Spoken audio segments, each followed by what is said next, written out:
മസാല ദോശ എന്നിട്ട് ഉണ്ടാക്കണം രാവിലത്തേക്ക്. അതിന് നമ്മൾ തക്കാളി ചമ്മന്തി ഉണ്ടാക്കാനുണ്ട്. തക്കാളി, ഇഞ്ചി, സവാള, 3 വെളുത്തുള്ളിൻ്റെ അല്ലി, അത് പിന്നെ മസാല ദോശക്കുള്ള മാവാണ് ഈ അരച്ച് വെച്ചേക്കുന്നത്. അപ്പം നമുക്ക് തക്കാളിയൊക്കെ അടപ്പത്ത് വെച്ചൊന്ന് വാട്ടാം. ദോശയുടെ മാവ് ഇത്ര വേണ്ട നമുക്ക്. അപ്പം പകർത്തി കുറച്ച് മാറ്റി വെച്ചാൽ വേറൊരു പാത്രത്തിലേക്ക് ആക്കാം.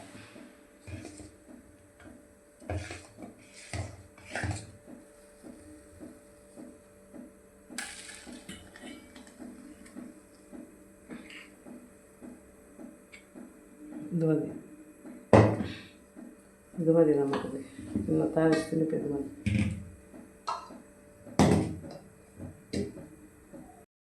ഇതിലേക്ക് ആവശ്യത്തിനുള്ള ഉപ്പിടണേ. നന്നായിട്ട് ഇളക്കി തക്കാളി ചമ്മന്തി റെഡിയായി കഴിയുമ്പോഴൊക്കെ ദോശക്കുള്ളത് റെഡിയാക്കാം. ചീനിച്ചട്ടിലേക്ക് വെളിച്ചെണ്ണ ഒഴിക്കാം.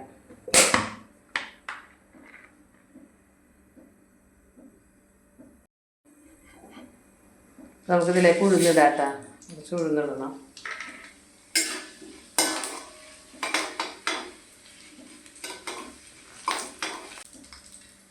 സവാള ഇട്ട് കൊടുക്കാം.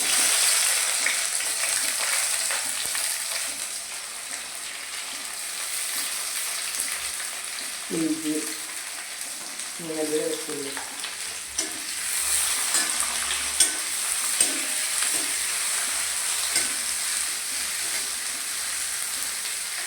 കുറച്ച് ഉപ്പിട്ട് കൊടുക്കാണ്ട്.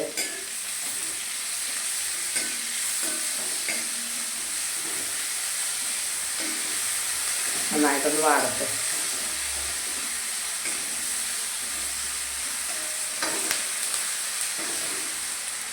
നമുക്ക് തക്കാളി ഇട്ട് കൊടുക്കാം. തക്കാളി വന്നിട്ട് കറിവേപ്പില ഇട്ടിട്ടുണ്ട്.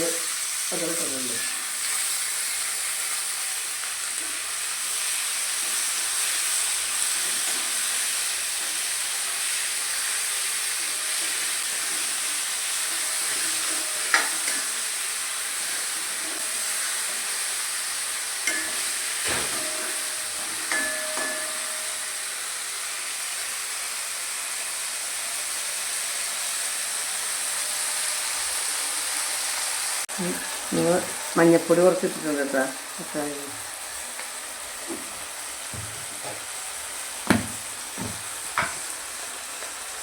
മുളക് പൊടി,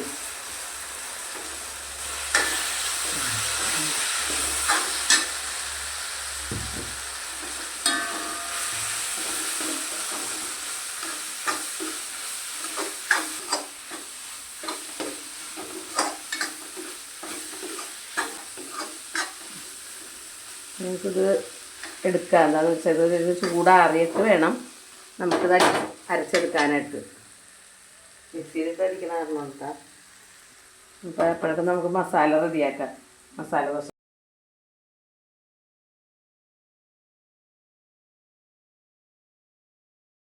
വെളിച്ചെണ്ണ ചൂടായിട്ടുണ്ട്. കടുക് ഇട്ടേക്കാം.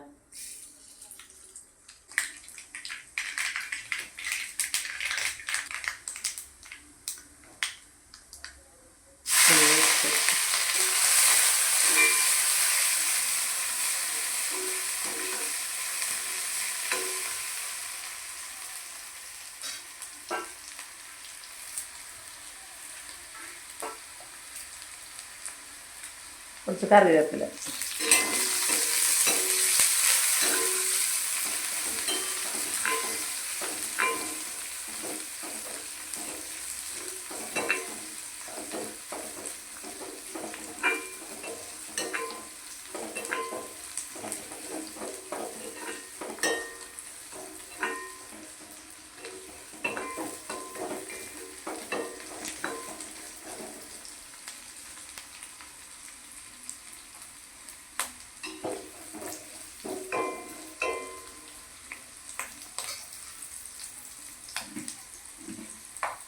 മഞ്ഞൾപ്പൊടി ഇട്ട് മഞ്ഞൾപ്പൊടി,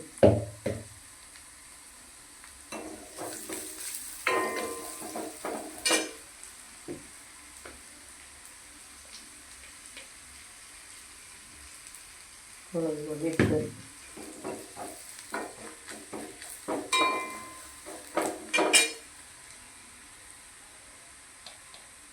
ശകല മസാലപ്പൊടി ഇടുന്നത്. ഇതാണ്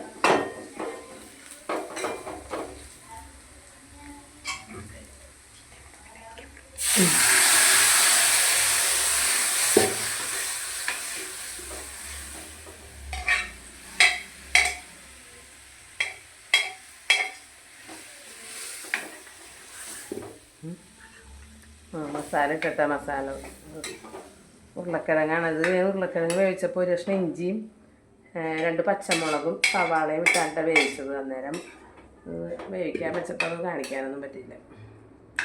അതൊക്കെ വേവിച്ച് റെഡിയാക്കി വെച്ചിട്ട് കാണിക്കാനാന്ന് ഓർക്കാൻ.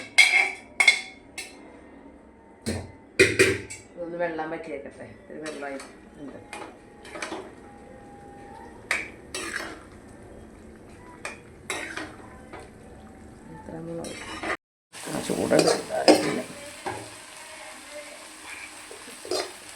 തക്കാളി ചമ്മന്തിക്കുള്ളത് അരക്കാനായിട്ട് ഇവിടെ നമ്മുടെ മസാല ഇവിടെ റെഡി ആയിക്കൊണ്ടിരിക്കുന്നതാണ്. മസാല റെഡി ആയിട്ടുണ്ട്. നമുക്കിത് ഓഫാക്കാം.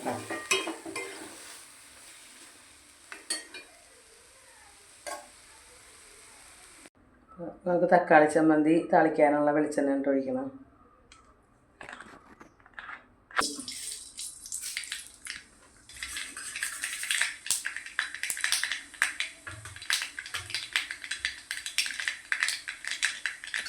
വറ്റൽമുളക് ഒരു 3 വറ്റൽമുളക് ഇട്ടിട്ടുണ്ട് കേട്ടോ.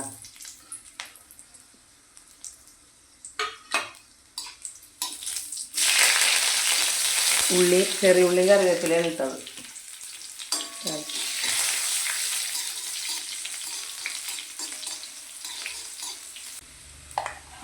തക്കാളി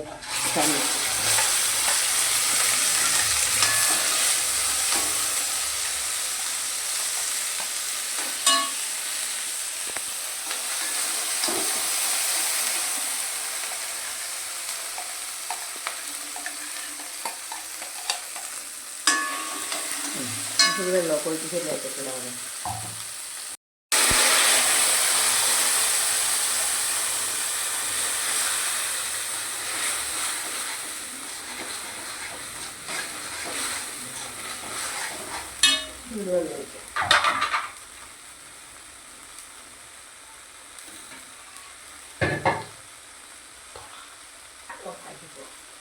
ഇത് റെഡി ആയിട്ടുണ്ട് കേട്ടോ.